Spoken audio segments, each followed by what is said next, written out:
الحمد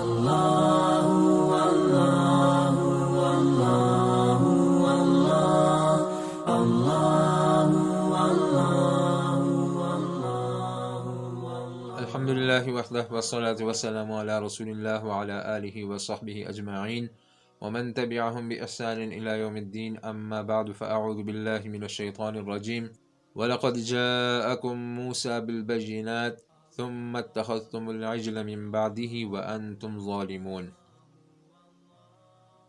وَلَقَدْ جَاءَكُمْ موسیٰ، اور یقیناً آئے تمہارے پاس موسیٰ علیہ السلام بالبینات واضح دلائل لے کر، ثم اتخذتم العجل، پھر بنا لیا تم نے بچھڑے کو معبود، من بعدہ، ان کے جانے کے بعد، وَأَنْتُمْ ظَالِمُونَ، اور تم ظالم ہو۔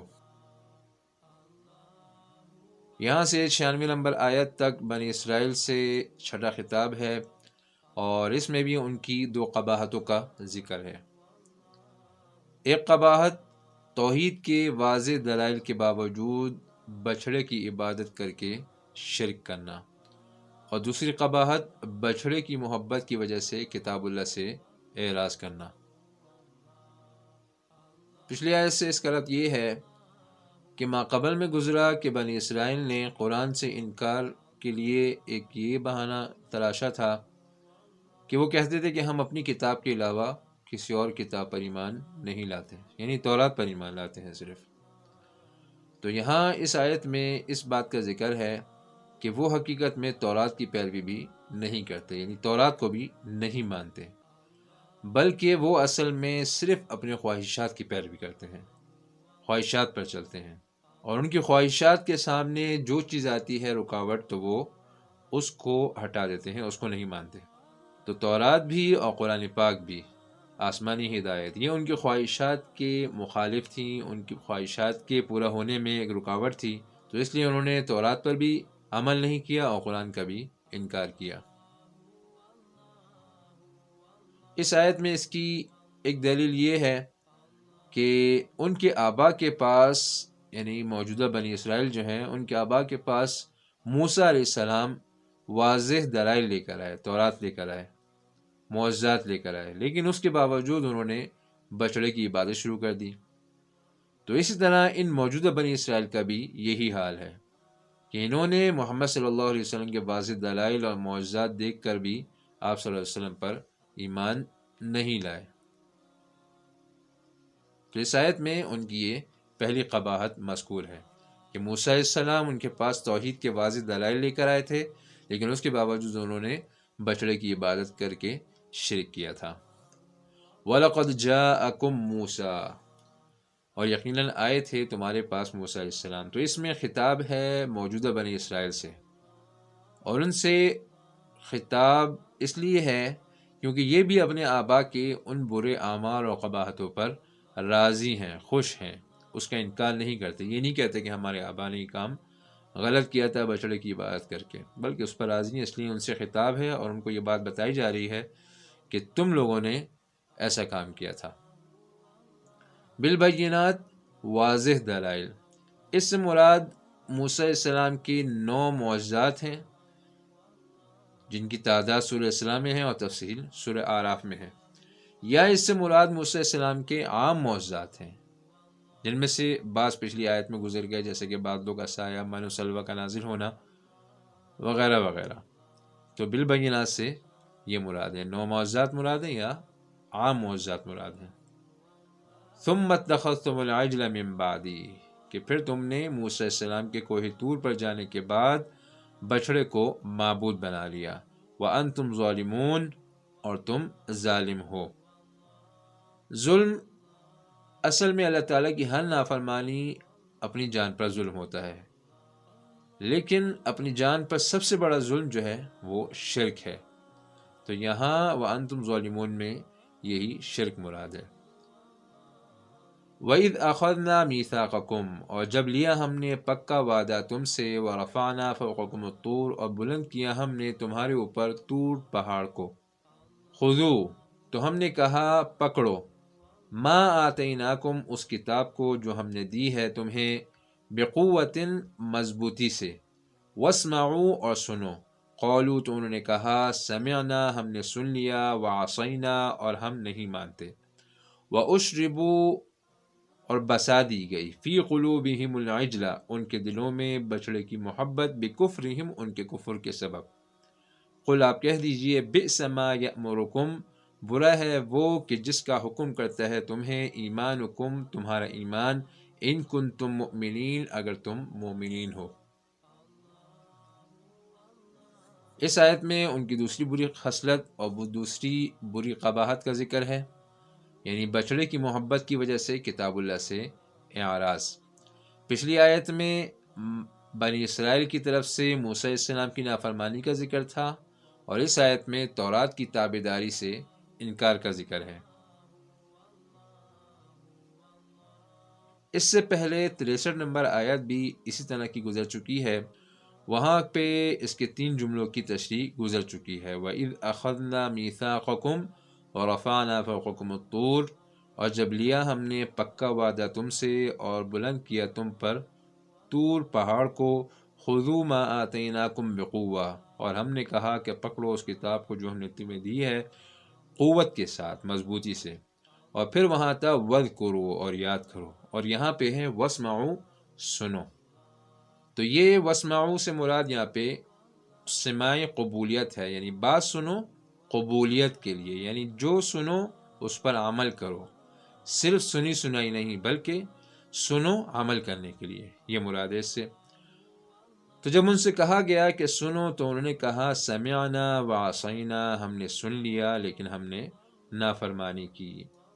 تو یہاں پر مفسرین نے ایک سوال اور اس کا جواب یہ ذکر کیا ہے۔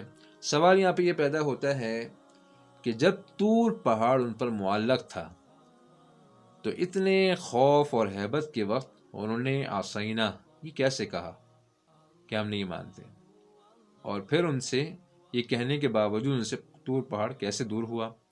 تو اس کے علماء نے مختلف جواب دیے ہیں۔ ایک جواب یہ ہے کہ اصل میں جب طور پہاڑ ان پر معلق تھا تو اس وقت انہوں نے کہہ دیا سمعنا ہم نے سن لیا، یعنی مان لیا، لیکن اس کے بعد پھر انہوں نے نافرمانی کی۔ جب ان سے مصیبت ٹل گئی اور کچھ وقت گزر گیا اس کے بعد انہوں نے نافرمانی شروع کر دی۔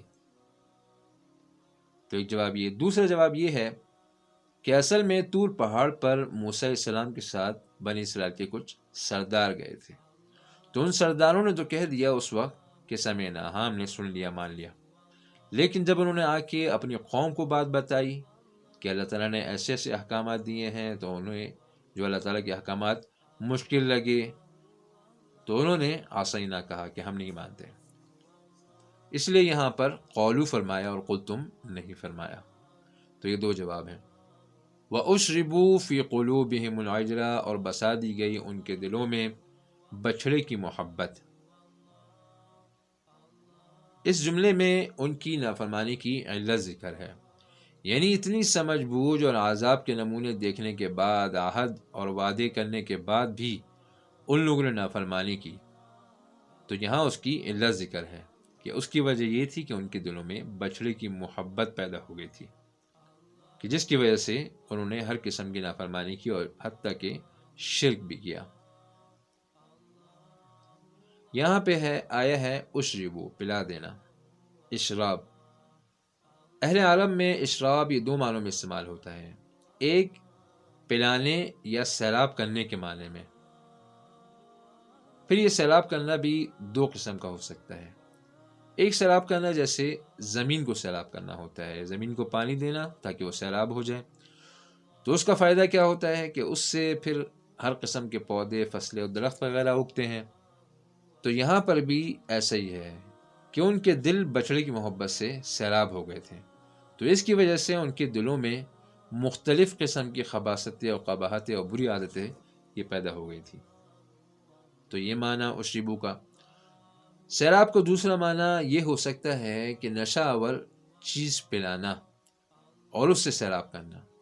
تو جس طرح نشہ آور چیز پینے سے انسان کے ہوش و حواس ختم ہو جاتے ہیں اور اس سے انسان ایسا بھی عقل ہو جاتا ہے کہ اسے حرام و حلال، ماں بہن کی بھی تمیز نہیں رہتی، تو اسی طرح بچھڑے کی محبت نے ان کے دلوں کو ایسا سیراب کر دیا تھا اور ایسا نشے میں چلے گئے تھے ان کے دل کہ اس سے ان کی عقل بالکل ختم ہو چکی تھی، جس کی وجہ سے وہ بالکل حق نہیں پہچان سکتے تھے، اسی لیے توحید اور شرک میں فرق نہیں کر سکتے تھے، اور اس کی وجہ سے پھر انہوں نے شرک بھی کیا۔ تو اشراب کا ایک معنی سیراب کرنا، پھر سیراب کے اندر ابھی دو معنی ہم نے بیان کیے۔ اشراب کا دوسرا معنی رنگ کرنا، کہ ایک رنگ کو دوسرے رنگ میں پوری طرح ملانا، یا کسی چیز پر، کسی کپڑے پر رنگ کرنا۔ تو جس طرح کپڑے کو رنگا جاتا ہے تو اس کے تمام مسامات میں پوری طور پر ہر اس کے سوراخ میں یہ رنگ سرایت کر جاتا ہے، تو اسی طرح ان کے دلوں میں بھی یہی حالت تھی کہ بچھڑے کی محبت نے ان کے دلوں کو ایسا رنگ دیا تھا کہ اس کے بعد وہ کوئی دوسرا رنگ قبول نہیں کرتے تھے، توحید کو قبول نہیں کرتے تھے۔ جس کتاب میں توحید کا ذکر تھا، تورات، قرآن، تو اس کو وہ قبول نہیں کرتے تھے۔ بکفرہم، یہاں ان کی بچڑے کی عبادت کا سبب ذکر ہے، یعنی ان کا کفر کی وجہ سے انہوں نے بچڑے کی عبادت کی۔ قل بئس ما یأمرکم بہ ایمانکم، محمد صلی اللہ علیہ وسلم کو اللہ تعالیٰ حکم فرما رہے ہیں کہ آپ کہہ دیجئے کہ کتنا برا ہے جس کا حکم کرتا ہے تمہیں تمہارا ایمان۔ اس جملے میں ان پر ایک رد ہے۔ پچھلی آیت میں گزرا کہ یہود نے کہا تھا، ایک دعویٰ کیا تھا کہ ہم صرف اسی کتاب کو مانتے ہیں جو ہم پر نازل کی گئی ہے، یعنی تورات کو مانتے ہیں، اس کے علاوہ کسی کتاب کو ہم نہیں مانیں گے۔ تو اس جملے میں ان کے اس دعوے پر رد ہے کہ تم کہتے ہو کہ ہم تورات پر ایمان رکھتے ہیں، حالانکہ تورات میں تو بچڑے کی عبادت کی اجازت نہیں ہے، بلکہ ہر قسم کی عبادت سے منع کیا گیا ہے سوائے اللہ کی عبادت کے۔ تو اس سے پتہ چلا کہ تم تورات پر بھی ایمان نہیں رکھتے۔ اس جملے پر ان پر رد ہے کہ تمہارا جو خود ساختہ ایمان ہے، تم کہتے ہو کہ ہم مومنین ہیں، تورات پر ایمان رکھتے ہیں، تو جو خود ساختہ ایمان ہے، اور یہ ایمان تمہیں بہت ہی بری ہدایت دیتا ہے کہ تمہیں شرک کا حکم دیتا ہے۔ ان کنتم مؤمنین، اس میں بھی ان کے مذمومہ ایمان پر رد ہے کہ یہ کوئی ایمان نہیں ہے بلکہ بس ایسے ہی بہانے ہیں۔ تو یہ دو بنی اسرائیل کی مزید بری قباحتیں اور خصلتیں جو ان دو آیتوں میں بیان ہوئی۔ تو یہاں قرآن میں بنی اسرائیل کی ان خصلتوں کو بیان کرنے کا مقصد، جیسے کہ ہم نے پہلے بھی بیان کیا، اس کا مقصد یہ ہے کہ مسلمان اپنے آپ کو ان بری عادتوں سے بچائیں۔ نہ صرف مسلمان بلکہ تمام انسان ان بری عادتوں سے بچیں، کیونکہ قرآن جو ہے یہ پوری انسانیت کے لیے آیا ہے، قیامت تک کے لیے، تمام انسانوں کے لیے ہدایت کے لیے آیا ہے، تو تمام انسانوں کو اس میں ہدایت ہے۔ تو آج کا درس یہیں تک۔ سبحانک اللہم و بحمدک، نشہد ان لا الہ الا انت، نستغفرک و نتوب الیک۔ اللہ